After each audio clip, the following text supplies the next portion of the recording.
सन् 1930 जुलाई महिनाको 13 तारिक आइतबारको दिन विश्वकप फुटबलको पहिलो खेल खेलिएको थियो, जहाँ फ्रान्स भर्सेस मेक्सिको थियो। र त्यसै गरी सन् 1930 जुलाई महिनाको 13 गते नै आइतबारका दिन अर्को खेल खेलिएको थियो, जहाँ युएसए भर्सेस बेल्जियम थियो।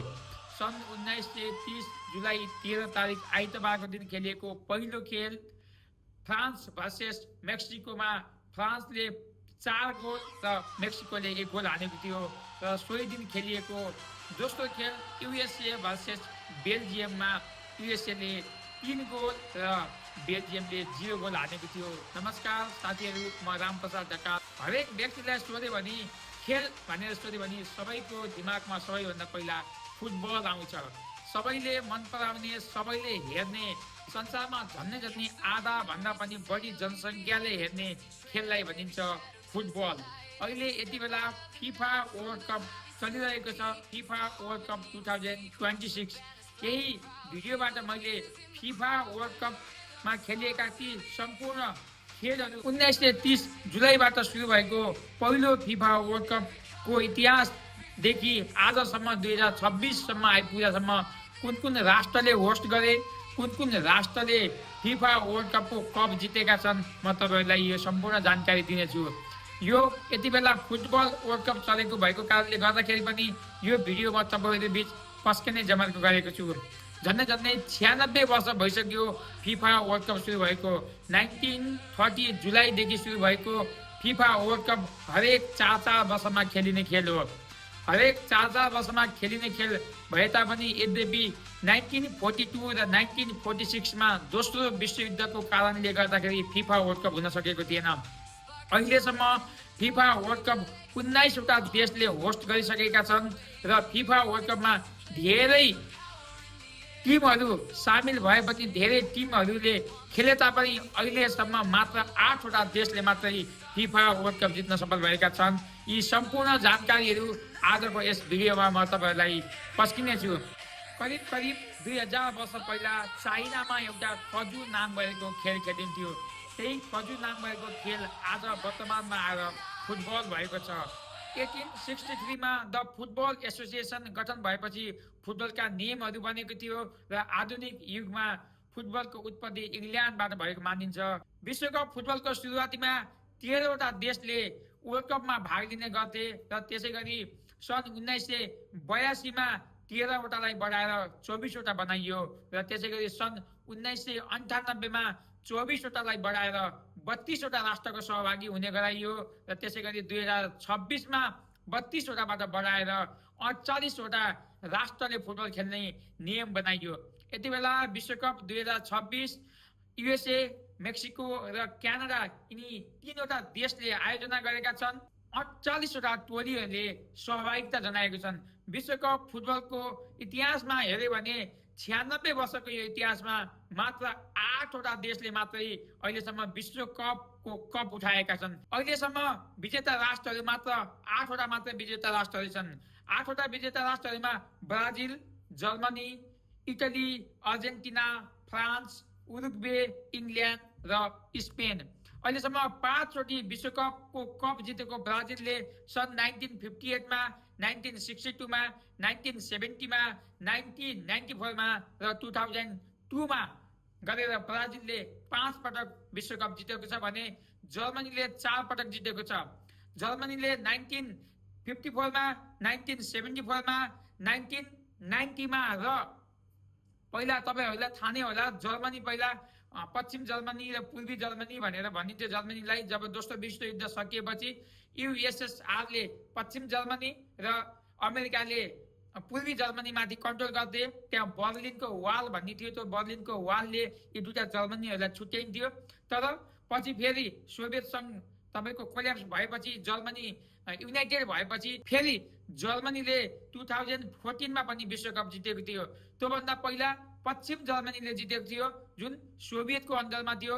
1954मा, 1974मा, 1990मा पश्चिम जर्मनीले जितेको थियो भने जब जर्मनी युनाइटेड भयो र 2014मा युनाइटेड जर्मनीले विश्वकपको कप जितेको थियो। त्यसै गरी इटलीले पनि अहिलेसम्म 4 पटक विश्वकप जितेको छ 1934, 1938, 1982 र 2006 गरी इटालीले अहिलेसम्म 4 पटक विश्वकप फुटबलको वर्ल्ड कप जितेको छ। त्यसै गरी हामी सबै नेपालीहरूको विशेष गरी फेभरेट देश अर्जेन्टिनाले पनि 3 पटक विश्वकप जितेको छ 1978, 1986 र भर्खरै कतारमा सम्पन्न भएको विश्वकप 2022 पनि अर्जेन्टिनाले जितेको थियो।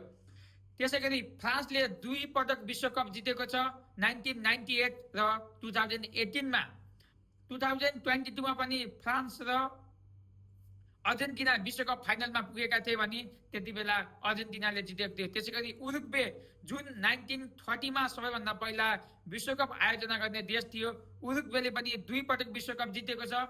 त्यही दिन, त्यही समयमा, त्यही साल जुन सालमा 1930 मा उरुग्वेले होस्ट गरेको थियो, त्यो साल विश्वकप फिफा वर्ल्ड कप उरुग्वेले जितेको थियो र 1950 मा गरी 2 पटक उरुग्वेले फिफा वर्ल्ड कप जितेको छ। त्यसपछि इङ्ल्यान्ड, जसलाई चाहिँ आधुनिक फुटबलको उत्पत्ति क्षेत्र पनि भनेर भनिन्छ, इङ्ल्यान्डले एकचोटि विश्वकप फिफा वर्ल्ड कप जितेको छ, त्यो 1966 मा। र त्यसै गरी स्पेनले पनि 1 पटक विश्वकप जितेको छ, त्यो 2010 मा।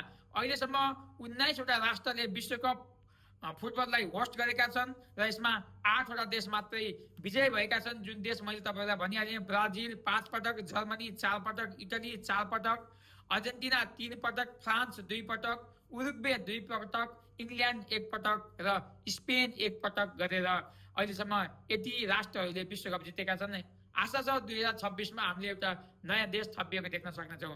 र अब म तपाईँहरूलाई भिडियोको अगाडि कुन देशले कति सालमा विश्वकप होस्ट गर्दै गर्दाखेरि कुन देशले जित्यो त्यसको विवरण पनि पेश गर्नेछु। 1930 मा उरुग्वेले होस्ट गर्यो, उरुग्वेले जित्यो। 1934 मा इटलीले होस्ट गर्यो, इटलीले नै जित्यो। र 1938 मा फ्रान्सले होस्ट गर्यो, इटलीले जित्यो। र 1942 र 46 मैले अघि पनि भने दोस्रो विश्वयुद्धको कारणले गर्दाखेरि विश्वकप खेल पनि प्रभावित भएको थियो। 1942 र 46 मा विश्वकप खेल भएन। त्यसै गरी 1946 मा र 42 मा खेल नभइसकेपछि 1950 मा ब्राजिलले होस्ट गरेको थियो र उरुग्वेले जित्यो। 1954 मा स्विजरल्यान्डले होस्ट गरेको थियो र पश्चिम जर्मनीले जित्यो। मैले तपाईँलाई भनेको थिएँ, जर्मनी युएसएसआर कोल्याप्स हुनुभन्दा पहिला जर्मनी पूर्वी जर्मनी र पश्चिम जर्मनी थियो। त्यसै गरी 1958 मा स्विडेनले होस्ट गरेको थियो, ब्राजिलले जितेको थियो। 1962 मा चिलीले होस्ट गरेको थियो र ब्राजिलले नै जितेको थियो। 1966 मा इङ्ल्यान्डले होस्ट गरेको थियो र इङ्ल्यान्ड स्वयंले नै विश्वकप जितेको थियो। त्यसै गरी 1970 मा मेक्सिकोले होस्ट गरेको थियो र ब्राजिलले जितेको थियो भने त्यसै गरी 1974 मा पश्चिम जर्मनीले होस्ट गरेको थियो र पश्चिम जर्मनीले नै जितेको थियो। त्यसै गरी 1978 मा अर्जेन्टिनाले आयोजना गरेको थियो र अर्जेन्टिनाले नै विश्वकप जितेको थियो। त्यसै गरी 1982 मा स्पेनले आयोजना गरेको थियो र इटलीले जितेको थियो भने 1986 मा मेक्सिकोले आयोजना गरेको थियो र अर्जेन्टिनाले विश्वकप जितेको थियो। त्यसै गरी 1990 मा इटलीले आयोजना गरेको थियो र पश्चिम जर्मनीले जितेको थियो। त्यसै गरी 1994 मा युएसएले विश्वकप फिफा वर्ल्ड कप आयोजना गरेको थियो र ब्राजिलले जितेको थियो। त्यसै गरी 1998 मा फ्रान्सले आयोजना गरेको थियो र फ्रान्सले नै त्यति बेला जितेको थियो। त्यसै गरी 2002 मा दक्षिण कोरिया र जापान संयुक्त रूपमा पहिलो पटक एसियाली देशले चाहिँ विश्वकप फुटबलको आयोजना गरेको थियो। त्यसमा ब्राजिलले जितेको थियो भने 2006 मा जर्मनीले आयोजना गरेको थियो र इटलीले जितेको थियो। त्यसै गरी 2010 मा दक्षिण अफ्रिकाले होस्ट गरेको थियो र स्पेनले जितेको थियो। त्यसै गरी 2014 मा विश्वकप फुटबललाई ब्राजिलले आयोजना गरेको थियो र जर्मनीले जितेको थियो। यो युनिफाइड जर्मनीले जितेको थियो, जुन त्योभन्दा पहिला पश्चिम र पूर्वी जर्मनी थियो। जब युएसएसआर कोल्याप्स भएपछि युनिफाइड जर्मनी भएको थियो, जर्मनीले जितेको थियो। त्यसै गरी 2018 मा रुसले होस्ट गरेको थियो र फ्रान्सले जितेको थियो। त्यसै गरी 2022 मा कतारले होस्ट गरेको थियो र अर्जेन्टिनाले जितेको थियो। अब 2026 जुन क्यानाडा, मेक्सिको र युएसएले होस्ट गरेको छ, हेरौँ यसपालि कसले जित्छ। अहिले ती 8 वटा देशभन्दा अरू देश पनि थपिन्छन् कि भन्ने सबैको मनसाय पनि छ। विश्वकप फुटबल संसारमा धेरै व्यक्तिले हेर्ने गर्छन्। सन् 2018 मा रुसमा आयोजना भएको विश्वकप फुटबल झन्डै 3.57 बिलियन मानिसहरूले हेरेका थिए, जुन संसारको आधा जनसङ्ख्या थियो। त्यसै गरी 2022 मा कतारमा होस्ट भएको फुटबल विश्वकप झन्डै 5 बिलियनले हेरेका थिए। अहिले 2026 मा जुन मेक्सिको, क्यानाडा र युएसएले होल्ड गरेको छ, यो पनि अब रेकर्ड आउन बाँकी छ। Stay tune. तपाईँहरूलाई आजको यो भिडियो कस्तो लाग्यो, युजफुल र इन्फर्मेसन युक्त लाग्यो भने भिडियोलाई लाइक सेयर गर्नुहोला र मेरो फेसबुकलाई फलो पनि गर्नुहोला भन्दै आजको यो भिडियोबाट म तपाईँकै मित्र रामप्रसाद ढकाल दाई अथवा भाइ बिदा हुन चाहन्छु। हस्त नमस्कार, जय श्री नारायण।